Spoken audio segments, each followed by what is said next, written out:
বাংলাদেশি চলচ্চিত্রের ইতিহাসে যদি কারো নাম স্টাইল আইকন হিসেবে উচ্চারিত হয়, নিঃসন্দেহে তিনি সালমান শাহ।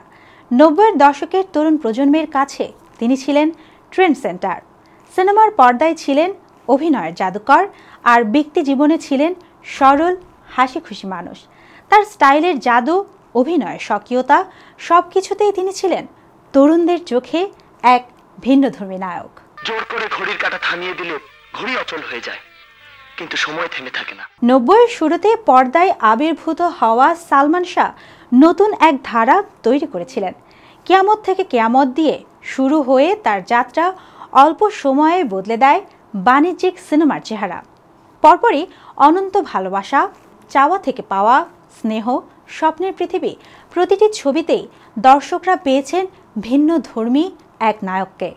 তার অভিনয়ের স্বাভাবিকতা, সংলাপ বলার ভঙ্গি আর পর্দায় উপস্থিতি তখনকার কৃত্রিমতার ভিড় থেকে তাকে আলাদা করে দেয়। কিন্তু শুধু সিনেমা নয়, সালমান শাহ বাস্তব জীবনেও ছিলেন অনন্য। তার স্টাইল, চুলের কাট থেকে জামা কাপড় পর্যন্ত তরুণদের কাছে হয়ে ওঠে ফ্যাশন ট্রেন্ড। আর বন্ধুদের কাছে তিনি ছিলেন প্রাণখোলা, পরিবারের কাছে আবেগী। বিশেষ করে মায়ের সঙ্গে তার সম্পর্ক নিয়ে আজও অনেক কথা শোনা যায়। জনপ্রিয়তার উজ্জ্বল আলোর ভেতরেও তিনি ছিলেন ভীষণ সংবেদনশীল একজন মানুষ।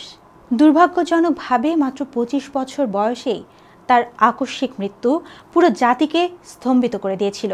তবে আজও ভক্তদের কাছে তিনি রয়ে গেছেন চিরসবুজ নায়ক, যিনি শুধু সিনেমায় নয়, প্রজন্ম থেকে প্রজন্মের হৃদয়ে জায়গা করে নিয়েছেন।